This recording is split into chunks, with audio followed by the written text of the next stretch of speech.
ಇಡೀ ವಿಶ್ವವೇ ಮೆಚ್ಚುವಂತ ಜನಪ್ರಿಯ ನಾಯಕರಾದ ಮಾನನೀಯ ಪ್ರಧಾನ ಮಂತ್ರಿಗಳನ್ನ ಆಯ್ಕೆ ಮಾಡುವಂತ ದಿನ ಬಂದಿದೆ. ಆ ದಿನಕ್ಕಾಗಿ ನಾವು ನೀವು ಪುಣ್ಯವಂತರು ಅವರಿಗೆ ಮತ ಹಾಕ್ಲಿಕ್ಕೆ ಅಂತ ಈ ಸಂದರ್ಭದಲ್ಲಿ ನಾನು ಹೇಳಕ್ ಬಯಸ್ತೇನೆ. ಯಾಕಪ್ಪ ಭಾರತದ ಪ್ರಧಾನ ಮಂತ್ರಿಗಳಾದ ಮೋದಿ ಅವರಿಗೆ ನೀವು ಮತ ಹಾಕಬೇಕು ಅಂದ್ರೆ ಇಡೀ ವಿಶ್ವವೇ ಮೆಚ್ಚುವಂತೆ ಭವ್ಯವಾದ ಶ್ರೀರಾಮ ಮಂದಿರವನ್ನು ಕಟ್ಟಿದಂತ ಧೀಮಂತ ನಾಯಕರು ನಮ್ಮ ಮಾನನೀಯ ಪ್ರಧಾನಿ ಮಂತ್ರಿಗಳು. 500 ವರ್ಷಗಳ ಕಾಲ ಸತತ ಹಿಂದೂ ಸಮಾಜ ನಾವು ಜಾತಕ ಪಕ್ಷಿ ತರ ಕಾಯ್ತಾ ಇದ್ವಿ. ಯಾವಾಗಪ್ಪ ಶ್ರೀರಾಮ ಮಂದಿರ ಆಗುತ್ತೆ, ಯಾವಾಗಪ್ಪ ಶ್ರೀರಾಮ ಮಂದಿರ ಆಗುತ್ತೆ ಅಂತ ಕಾಯ್ತಾ ಇದ್ವಿ. ಅಂದು ಭವ್ಯವಾದ ಮಂದಿರವನ್ನು ಕಟ್ಟಿ ಇಡೀ ದೇಶದ ಮನುಕುಲಕ್ಕೆ ಶಾಂತಿಯನ್ನು ಕೊಟ್ಟಂತ ನಾಯಕರು ಮಾನನೀಯ ಪ್ರಧಾನ ಮಂತ್ರಿಗಳು ಯೋಗಿ ಅವರಂತ ಈ ಸಂದರ್ಭದಲ್ಲಿ ನಾನು ಹೇಳಕ್ ಬಯಸ್ತಾ ಇದ್ದೀನಿ. ಬಂಧುಗಳೇ, ಇವತ್ತು ಹೆಚ್ಚಿನ ಸಂಖ್ಯೆಯಲ್ಲಿ ತಾವು ಮಹಿಳೆಯರು ಬಂದಿದ್ರಿ. ಇವತ್ತು ಅಂದು 10 ವರ್ಷದ ಕೆಳಗಡೆ ತಾವು ಕಟ್ಟಿಗೆಯಲ್ಲಿ ಒಲೆಯನ್ನು ಹಚ್ಚಿ ಅಡಿಗೆ ಮಾಡುವಂತ ಕೆಲಸ ಆಗ್ತಾ ಇತ್ತು. ಇವತ್ತು ಇಷ್ಟೊಂದು ಜನಸಂಖ್ಯೆಯಲ್ಲಿ ತಾವು ಮಹಿಳೆಯರು ಬಂದಿದ್ರಿ. ಇವತ್ತು ಪ್ರತಿಯೊಬ್ಬರ ಮನೆಯಲ್ಲಿ ಗ್ಯಾಸಿನ ವ್ಯವಸ್ಥೆ ಇದೆ.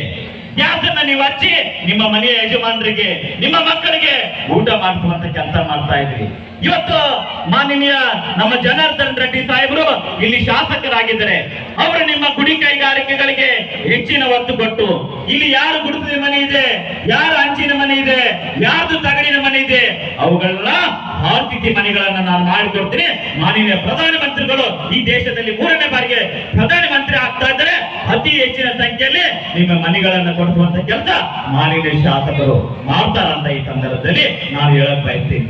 ಅದೇ ರೀತಿ ನಮ್ಮ ಪರಾಣಮನವಳ್ಳಿ ಅವರು ಗಂಗಾವತಿ ವಿಧಾನಸಭಾ ಕ್ಷೇತ್ರದಲ್ಲಿ 5 ವರ್ಷಗಳ ಕಾಲ ಶಾಸಕರಿದ್ದಾಗ ಅನೇಕ ಸಾವಿರಾರು ಕೋಟಿ ರೂಪಾಯಿ ಅನುದಾನವನ್ನು ತಂದು ಇಡೀ ಆಂಜನಾದ್ರಿ ಬೆಟ್ಟ ಮತ್ತು ಗಂಗಾವತಿ ವಿಧಾನಸಭಾ ಕ್ಷೇತ್ರವನ್ನ ಅಭಿವೃದ್ಧಿ ಪಡಿಸಿದಾರಂತ ಈ ಸಂದರ್ಭದಲ್ಲಿ ನಾನು ಹೇಳಕ್ ಬಯಸ್ತೀನಿ.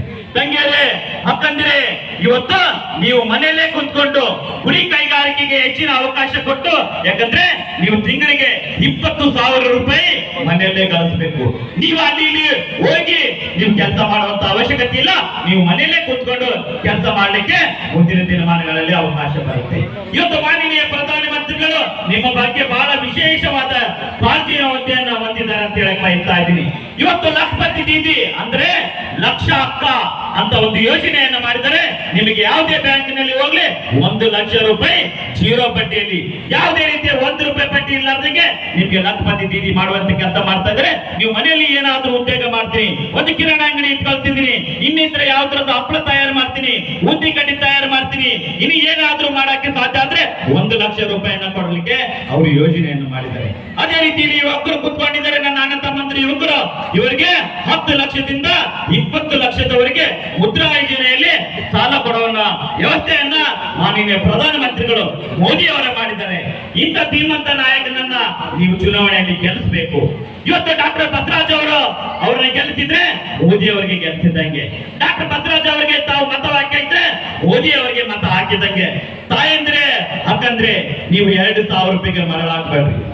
2,000 ರೂಪಾಯಿಗೆ ನೀವು ಮರಳಾಗಿ ದೇಶದ ಐಕ್ಯತೆ, ದೇಶದ ಭದ್ರತೆ, ದೇಶದ ನೆಮ್ಮದಿ, ಇವತ್ತು ಇಡೀ ಪಾಕಿಸ್ತಾನ ಯಾವ ರೀತಿ ಆಲೋಚನೆ ಮಾಡ್ತಿದೆ ಅಂತ ನಿಮಗೆ ಗೊತ್ತು. ಇವತ್ತು ಚೈನಾ ಯಾವ ರೀತಿ ಆಲೋಚನೆ ಮಾಡ್ತಿದೆ ಅಂತ ನಿಮಗೆ ಗೊತ್ತು. ಇವತ್ತು ಗಂಗಾವತಿಯಲ್ಲಿ ಅಪ್ಪಿತಪ್ಪಿ ಚೈನಾ ಬಾಂಬ್ ಹಾಕಿದ್ರೆ ಹಿಂದೂ, ಮುಸ್ಲಿಂ, ಕ್ರಿಶ್ಚಿಯನ್ ಅನ್ನೋದು ಯಾವುದನ್ನು ನೋಡೋದಲ್ಲ, ಅದು ಗಂಗಾವತಿಯ ಜನ ಅಂತ ನೋಡುತ್ತೆ. ಅದಕ್ಕಾಗಿ ಇವತ್ತು ದೇಶದ ಐಕ್ಯತೆಗೆ, ದೇಶದ ಭದ್ರತೆಗೆ ಇವತ್ತು ಮೋದಿ ಅವರನ್ನ ನೀವು ಆಯ್ಕೆ ಮಾಡಬೇಕು. ನಿಮ್ಮ ಮಕ್ಕಳ ಜೀವನ ಉದ್ಧಾರ ಆಗಬೇಕು. ಇವತ್ತು ನೀವು ಆಸ್ತಿ ಮಾಡ್ತೀರಿ, ಅಂಬಾರಿ ಮಾಡ್ತೀರಿ, ನಿಮ್ಮ ಮಕ್ಕಳ ಭವಿಷ್ಯಕ್ಕಾಗಿ ನೀವು ಮಾಡ್ತೀರಿ. ನಿಮ್ಮ ಮಕ್ಕಳ ಭವಿಷ್ಯವನ್ನ ಉದ್ಧಾರ ಮಾಡಲಿಕ್ಕೆ ಮೋದಿ ಅವರು ಇದ್ದಾರೆ. ಅವರಿಗೆ ನೀವು ಓಟನ್ನು ಹಾಕುವ ಮುಖಾಂತರ ಅವ್ರನ್ನ ಅತಿ ಹೆಚ್ಚು ಮತಗಳಿಂದ ಇವತ್ತು ಅಬ್ಕಿ ಬಾರ್ 400 ಪಾರ್ ಅಂತ ಇವತ್ತು ಕಾಂಗ್ರೆಸ್ ಪಕ್ಷದ ಪ್ರಧಾನ ಮಂತ್ರಿ ಅಭ್ಯರ್ಥಿ ಯಾರೆಂಬುದೇ ಗೊತ್ತಿಲ್ಲ, ಅವರಿಗೆ ಓಟ್ ಹಾಕ್ಬೇಡ್ರಿ.